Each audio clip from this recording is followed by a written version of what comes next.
Hello friends, नमस्कार। स्वागत है आप सभी का एडुकेशन में। ये पेपर जो है यूपी टीईटी का जो है यूपी टेट का जो है एग्ज़ाम जो रद्द हो गया है और 28 नवंबर को जो एग्ज़ाम हुआ था उसका ये पेपर है। और ये पेपर जिस कैंडिडेट का था वहाँ सिर्फ मैंने इसका रोल नंबर हाइड कर दिया है, बाकी की चीज़ें आप देख सकते हैं। ये देखिए, ए सीरीज़ का पेपर है और ये सीरीज़ का पेपर है और आप देख सकते हैं ये फर्स्ट वाला पेपर है, फर्स्ट सेशन का है ये। तो इसके जो है हम लोग आंसर की मिलान करेंगे और जो लोग जो है नेक्स्ट टाइम एग्ज़ाम देने वाले हैं तो वो लोग जो है अपना जो है इस पेपर से जो है लेवल समझ सकते हैं कि क्वेश्चन जो है किस प्रकार के क्वेश्चन जो है एग्जाम्स में पूछे जाते हैं। तो ये सबसे पहला पार्ट जो है ये है बाल विकास एवं शिक्षण विधि का जो है पार्ट है। तो आप पहला क्वेश्चन देख सकते हैं, निम्न में से कौन विकास की विशेषता नहीं है। तो विकास की कौन सी विशेषता नहीं है, 4 ऑप्शन दिए हैं। तो इसका सही वाला आंसर जो होगा अनियंत्रित एवं स्वतंत्र होना, ये विकास की विशेषता नहीं है। नेक्स्ट क्वेश्चन है हेरिडिटी जीनियस पुस्तक के लेखक। तो इसका जो है फर्स्ट वाला ऑप्शन सही होगा, गाल्टन जो है इसके लेखक है। नेक्स्ट क्वेश्चन है संज्ञानात्मक संप्राप्ति का न्यूनतम स्तर। तो इसका न्यूनतम स्तर जो है ज्ञान होता है। आगे देखते हैं, नेक्स्ट क्वेश्चन है सूक्ष्म शिक्षण का अंतिम सोपान। तो अंतिम सोपान जो होता है वो होता है पुनः प्रतिपुष्टि।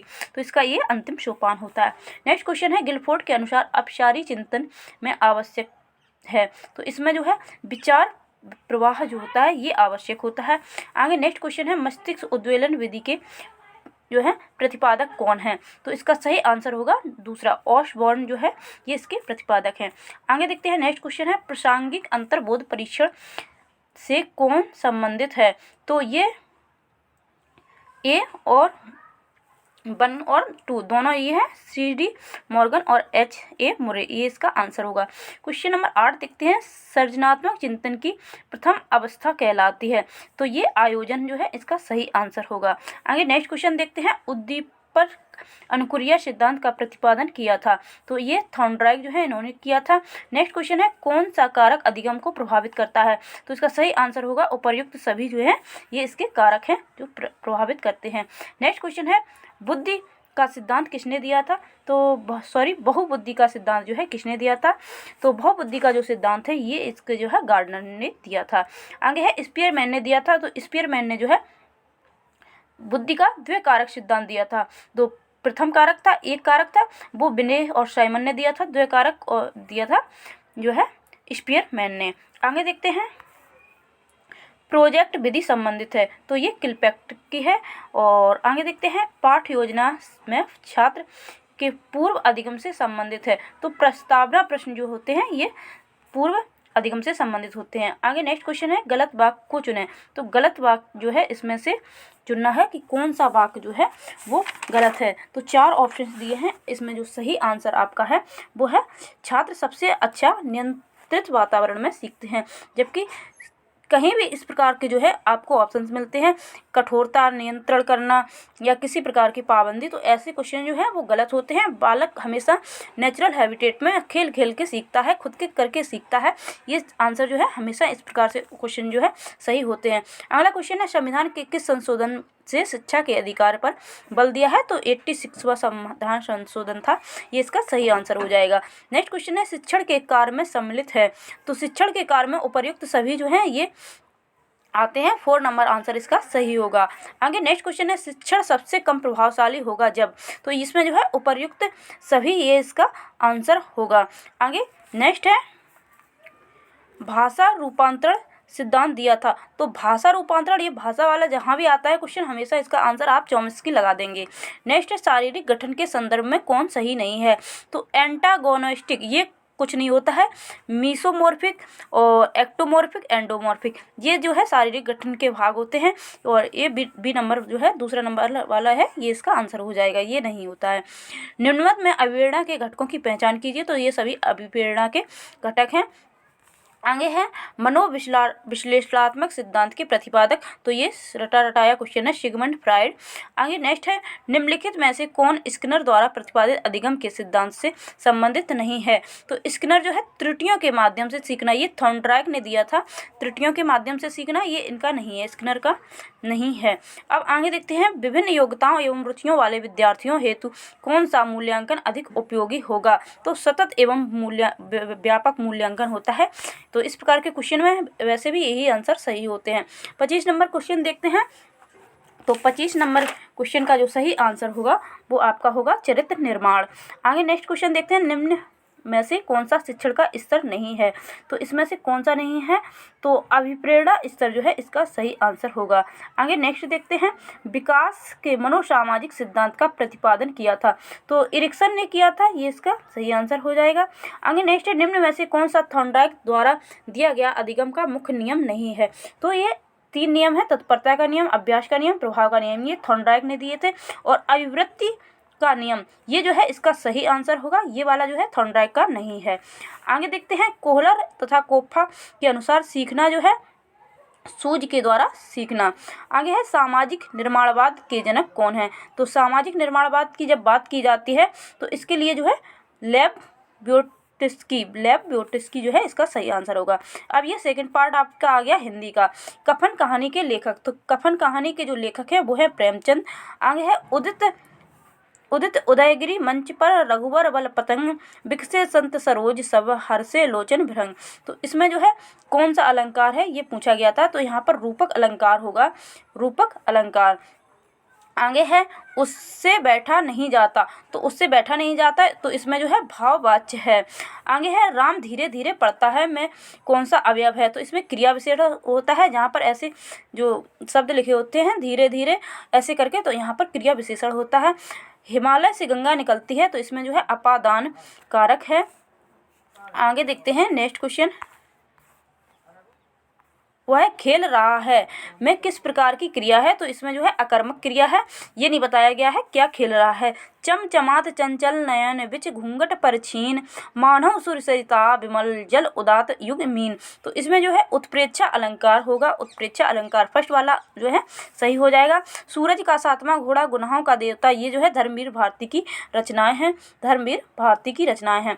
वह का उच्चारण स्थान क्या है, तो दंतोष्ठ होता है, इसका सही आंसर हो जाएगा। अग्नि का विशेषण क्या है, तो ये जो है अग्नि का विशेषण जो है आग्नेय होगा, ये इसका सही आंसर होगा। अब आगे देखते हैं, तेजाब में कौन सी संज्ञा है। तो तेजाब में आप देख के ही बता देंगे, द्रव्यवाचक संज्ञा होती है। नाव जल में तैरती है, तो कौन सा कारक है, तो इसमें जो है अधिकरण कारक होगा। आगे है, महेंद्र का संधि विच्छेद, तो महाधन इंद्र, ये इसका जो है संधि विच्छेद हो जाएगा। आगे है, शेर को सवासिर, तो इस एक से बढ़कर दूसरा इसका जो है सही आंसर हो जाएगा। आगे खाने की इच्छा को है बुभुक्षा कहते हैं, ये इसका जो है सही आंसर होगा। किंडरगार्टन शिक्षण पद्धति के जन्मदाता जो हैं ये फ्रॉवेल हैं, तो ये इसका जो है सही आंसर होगा, इसका फ्रॉवेल। अब आगे देखते हैं, आगे है प्रवर का विलोम, तो प्रवर का हो जाएगा अपर। आगे है, उपचारात्मक शिक्षण में किस अध्यापन प्रक्रिया का प्रयोग अधिक किया जाता है। तो इसमें जो है वाचन अधिक किया जाता है। और आगे है, सुखी पिया को जो मैं देखूं तो कैसे काटूं अंधेरी रतियां। तो ये जो है किसकी पंक्तियां हैं, काव्य पंक्तियां हैं, तो ये आमिर खुसरो की हैं। और अब आगे देखते हैं, जूठन आत्मकथा के लेखक, तो जूठन आत्मकथा के लेखक जो है ओम प्रकाश वाल्मीकि जो है इसके लेखक हैं। आगे है, सब्जबाग दिखाना, तो सब्जबाग दिखाना जो है अच्छी बातें कहकर बहकाना, ये इसका सही आंसर हो जाएगा। जब कर्ता एक क्रिया समाप्त करके दूसरी क्रिया करता है तो संलग्न होता है, तो पहली क्रिया जो हमेशा पूर्वकालिक क्रिया कहलाती है। तो इस प्रकार के क्वेश्चन जो है अच्छे होते हैं, एग्जाम्स में ज़्यादातर पूछे ही जाते हैं। अब देख लेते हैं आगे, फूले काश सकल महिहाई, जनु वर्षा ऋतु प्रकट बुढ़ाई। तो इसमें जो है आपका उत्प्रेक्षा अलंकार होगा। और आगे देखते हैं, घर पहाड़ और नदी किस संज्ञा के भेद हैं। तो ये जातिवाचक हैं, क्योंकि यहाँ किसी पर्सनल के बारे में नहीं कहा गया है। घर तो बहुत सारे घर होते हैं, उसने कुछ नहीं खाया, तो यहाँ पर अनिश्चयवाचक हो जाएगा। और अब आगे देखते हैं, निगमन प्रणाली का प्रयोग किस प्रकार के शिक्षण में होता है। तो निगमन प्रणाली का प्रयोग जो है ये व्याकरण शिक्षण में होता है। और अब आगे देखते हैं, आत्म का तत्सम होगा तो ये आत्मा होगा। और आगे है क्वेश्चन, आगे क्वेश्चन देखते हैं। बौना का तत्सम तो ये वामन होता है, बौना का तत्सम। नेक्स्ट है धूमकेतु का पर्यायवाची क्या है? तो धूमकेतु का जो पर्यायवाची होता है तो यहाँ अग्नि होगा। और आप देख भी लें इसका जो है करेक्ट आंसर क्या है एक बार, तो मेरे हिसाब से इसका जो आंसर है वो अग्नि होगा। और उसके बाद जो है ये क्वेश्चन नंबर 60 के लिए ये दिया गया है, तो इसे आप पढ़कर पहले गद्यांश को, उसके बाद जो है इसका एक क्वेश्चन का आंसर देना था। तो यहाँ पर सिर्फ जो है इसका आंसर विज्ञान है।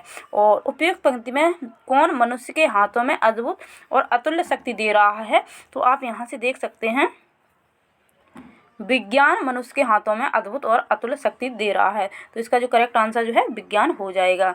अब आगे देख लेते हैं। आगे जो है ये संस्कृत वाला पोर्शन है। यहाँ से आप संस्कृत वाले क्वेश्चन जो है, जिन लोगों का संस्कृत था तो वो लोग यहाँ से मिलान कर लेंगे। देवता शब्द का शब्द है, तो ये देवता शब्द जो है संस्कृत में स्त्रीलिंग होता है। 53 को संस्कृत में क्या कहते हैं? तो त्रिपंचाशत कहते हैं, और त्रिपंचाशत भी इसे कहा जाता है। तो इसमें जिन लोगों ने ये 2 ऑप्शन किए हैं तो उनको जो है दोनों लोगों का जो है आंसर सही माना जाएगा। पाठ्य पुस्तक प्रायः अप्रौढ़ छात्र के लिए लिखी जाती है, तो ये जो है क्रॉनबेक का है कथन। और आगे देखते हैं दंडान्वय प्रणाली किस शिक्षण के लिए उपयुक्त है? तो यहाँ पर जो है इसका सही आंसर है काव्य शिक्षण, काव्य शिक्षण के लिए। आगे देखते हैं मौखिक भाषा शिक्षण की प्रत्यक्ष विधि क्या है? तो इसका जो है भाषण, ये इसका सही आंसर होगा। आगे है कुट्टिम शब्द का अर्थ क्या होता है? तो कुट्टिम का सही अर्थ होता है कूटना। आगे है 55 को संस्कृत में क्या कहेंगे? तो 55 को संस्कृत में कहते हैं पंचपंचाशत, ये इसका जो है करेक्ट आंसर होगा पंचपंचाशत। आगे है निम्नलिखित में से कौन सी कृति महाकवि कालिदास की विचरित नहीं है? तो यहाँ पर आप देख के ही लगा सकते हैं उरुभंगनम जो है ये इनकी कृति नहीं है। कालिदास की श्रीय शब्द प्रथमा विभक्ति एक वचन का रूप क्या है? तो इसका जो है श्री होता है, ये वाला श्री होता है। आगे अहम शिशु पश्यामि को कर्मवाच्य में परिवर्तित करने का पर रूप प्राप्त होगा, तो मया शिशु पश्यते, ये इसका जो है सही आंसर होगा। आगे नेक्स्ट क्वेश्चन है पाणिना मुखम प्रक्षालयन्ति में पाड़ना कारक है, तो यहाँ पर जो है करण कारक होगा। आगे है अनुस्वार का उच्चारण स्थान क्या है? तो अनुस्वार जो है नासिका होता है उच्चारण स्थान। शांडिंग जया का संधि कृत रूप क्या है? तो ये वाला इसका जो है सही आंसर हो जाएगा। आगे है उपकृष्णम में समास जो है अव्ययी भाव समास है, यहाँ पर अव्ययी भाव समास है, ये वाला सही है इसका आंसर। आगे है निम्न में कौन उपसर्ग है? तो यहाँ पर जो है उपसर्ग पूछा गया है कौन सा है? तो संस्कृत का है, तो यहाँ पर दुर हो जाएगा, ये दुर, ये इसका जो है सही आंसर होगा। आगे देखते हैं अवयव शब्द नहीं है, तो यहाँ पर कदा पुरा सायम ये जो है अवयव है, ये अवयव है। और जो निरपा है ये अवयव नहीं है, और पूछा गया है कौन सा नहीं है, तो ये आपका जो है डी वाला आंसर 4 वाला आंसर सही हो जाएगा। अब आगे देख लेते हैं। आगे है शतक त्रय के रचनाकार, तो ये भर्तृहरि जो है इसके रचनाकार हैं। आगे है 13 को संस्कृत में कहेंगे, तो इस बार जो है जो संस्कृत की गिनती है वो काफ़ी संख्या में पूछी गए हैं, तो इसको जो है त्रयोदश कहा जाता है, त्रयोदश। आगे है निम्न गद्यांश के अनुसार प्रश्न संख्या 79 से 80 के उत्तर जो है देने हैं। तो यहाँ पर देखिए दिलीपा कस्या सेवाम करोत, तो यहाँ पर जो है नंदनाया जो है इसका सही आंसर हो जाएगा। आगे क्वेश्चन देखते हैं राजा गायम प्रतिदिनम कुत्र अनयत, तो यहाँ पर जो है इसका सही आंसर होगा बनम, बनम जो है इसका सही आंसर होगा बनम, सेकंड वाला आंसर जो है इसका सही होगा। आगे देखते हैं दिवस शब्द की सप्तमी विभक्ति बहुवचन में रूप होता है, तो इसका जो होता है दिवशेषु जो है सप्तमी विभक्ति बहुवचन में दिवशेषु होता है। अब आगे देखते हैं 82 नंबर से नदी शब्द कि प्रथमा विभक्ति एक वचन का रूप निम्न में से कौन सा है। तो ये जो है आपका होता है नदी होता है। इसका जो सही आंसर होगा ये नदी, इसका जो है प्रथमा विभक्ति एक वचन में होता है। आगे है पितृ शब्द का पर्यायवाची जो निम्न में से कौन सा है। तो ये पर्यायवाची पूछा है, तो इसका जो है पितृव्य होगा, पर्यायवाची नहीं है, तो यहाँ पर पितृव्य होगा। आगे देखते हैं कोयल को संस्कृत में जो है पिका कहा जाता है। नेक्स्ट है अंगुली का वाचक जो है करतलम होता है। आगे है व्याकरण पद्धति को निम्न में से किस अन्य नाम से भी जाना जाता है। तो हरवटीय पद्धति जो है ये इसका हो जाएगा सही आंसर।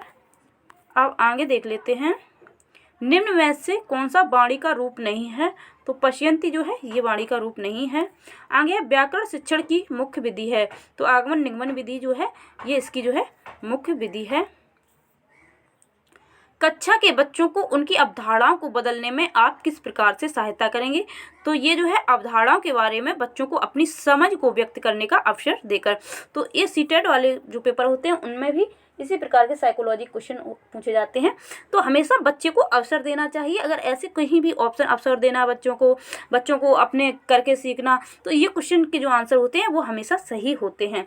मातृभाषा सीखने का स्वाभाविक क्रम क्या है। तो मातृभाषा सीखने के लिए सबसे पहले सुनना, बोलना, पढ़ना और उसके बाद लिखना, ये इसका जो है क्रम होता है। अब आगे जो है मैथ देख लेते हैं। मैथ के जो है 30 क्वेश्चन है। तो यदि जो है 102.7 को P/Q के न्यूनतम रूप में व्यक्त किया जाए तो Q क्या है। तो यहाँ पर जो है इसका सही आंसर जो है 10 होगा। आगे है 92, तो इसका जो है सही आंसर जो है आपका होगा 768 रुपये जो है इसके सही आंसर होगा। आगे है निम्नलिखित में से कौन सा सही नहीं है। ये पूछा गया है कौन सा सही नहीं है। तो इसका सही आंसर जो है 2 अपरिमेय संख्याओं का योग एक अपरिमेय संख्या होती है, ये इसका सही आंसर।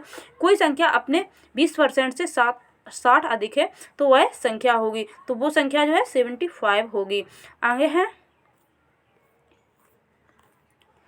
संख्या 3070 है यहाँ पर कि सर्वाधिक निकट जो है 17 से पूरी तरह विभाजित होने वाली प्राकृतिक संख्या क्या है।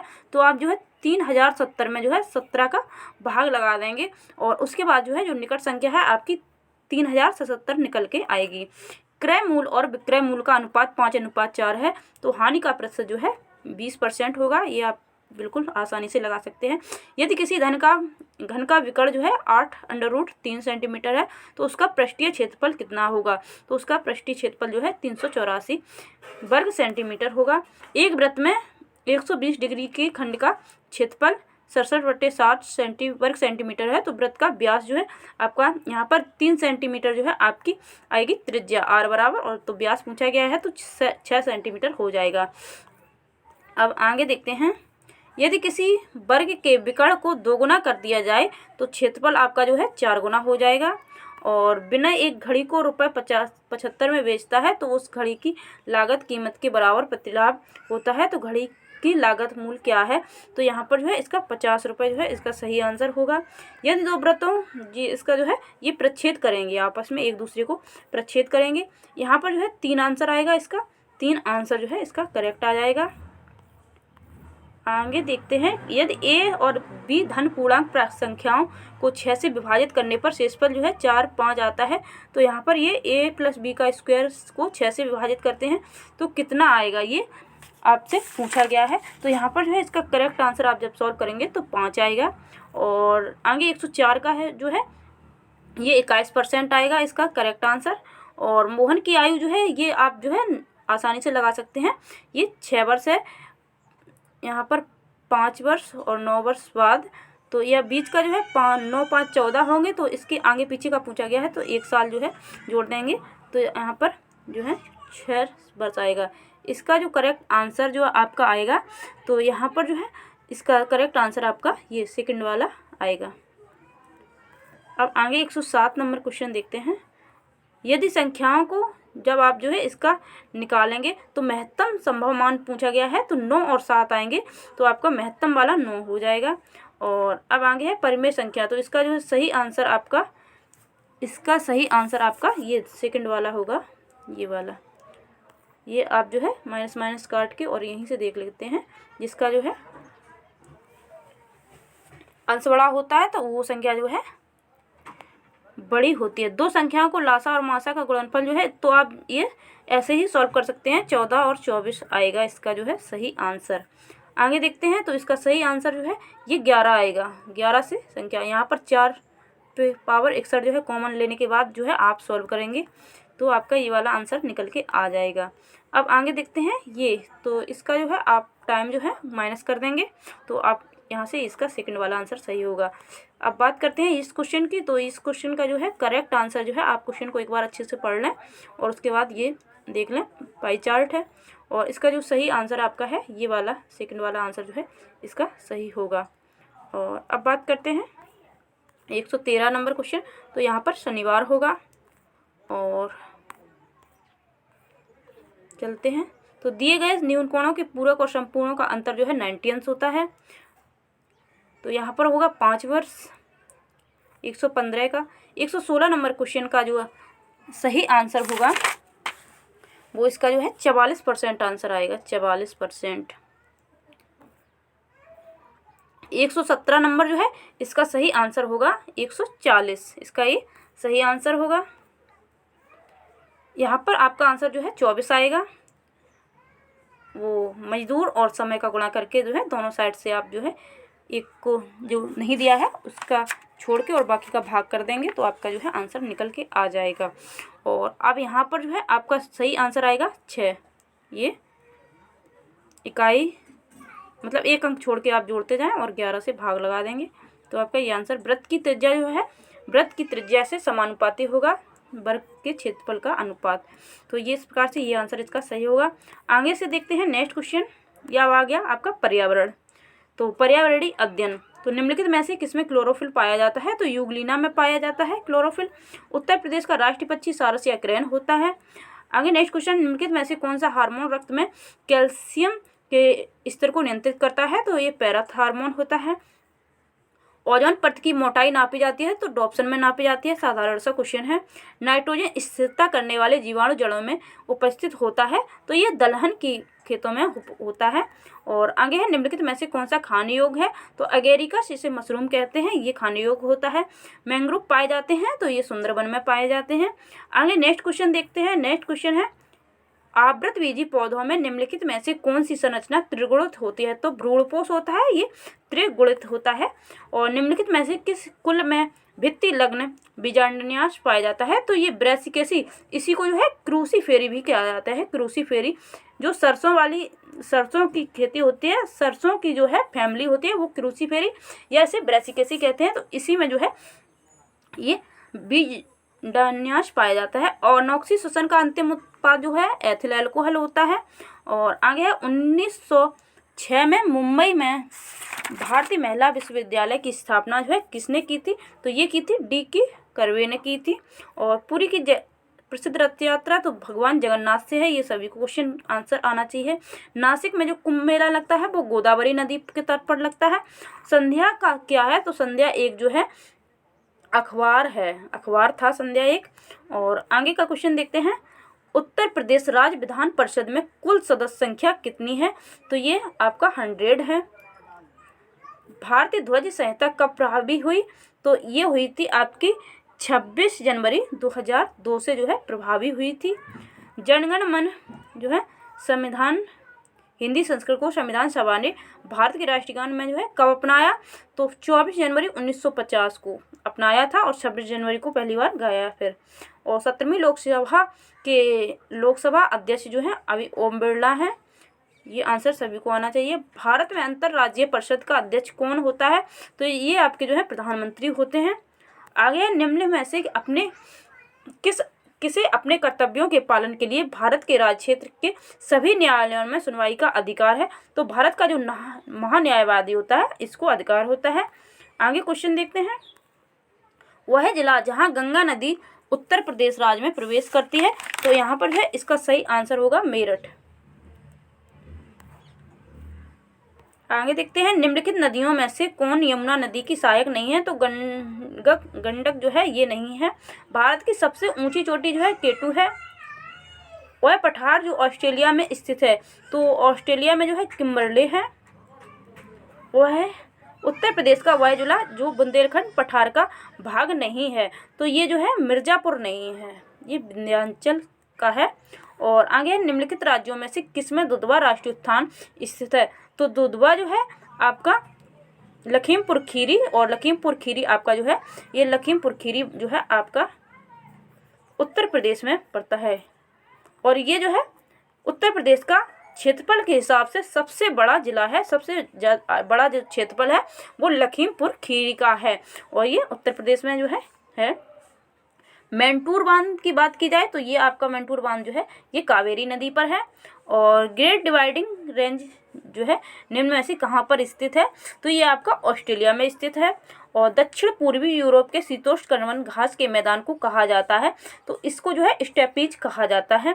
आगे और लास्ट क्वेश्चन है, दक्षिण अमेरिका की सबसे अच्छी चोटी निम्न में से कौन है? तो सबसे अच्छी चोटी की बात की जाए तो माउंट अंकोकागुआ जो है ये इसकी सबसे अच्छी चोटी है। तो इस प्रकार जो है पूरे क्वेश्चन जो है आपके जो है हो गए हैं। तो आप जो है यहाँ पर जो लोग पहली बार देने जा रहे हैं तो नेक्स्ट टाइम जैसे देंगे 2022 वाला देंगे तो वो लोग क्वेश्चन से जो है इसका लेवल समझ सकते हैं और इससे प्रैक्टिस भी कर सकते हैं। और जिन लोगों का अभी हुआ है तो वो लोग जो है इसको जो है मिला सकते हैं कि कितने आंसर सही हैं। तो फ्रेंड्स ये था वीडियो अच्छा लगा हो तो लाइक अवश्य करें, चैनल पर नए हैं तो सब्सक्राइब करके बेल आइकन को प्रेस कर लें ताकि जब भी मेरे द्वारा कोई नेक्स्ट वीडियो अपलोड किया जाए उसका नोटिफिकेशन आपको मिल सके। मिलते हैं नेक्स्ट वीडियो में। वीडियो को पूरा देखने के लिए बहुत बहुत धन्यवाद।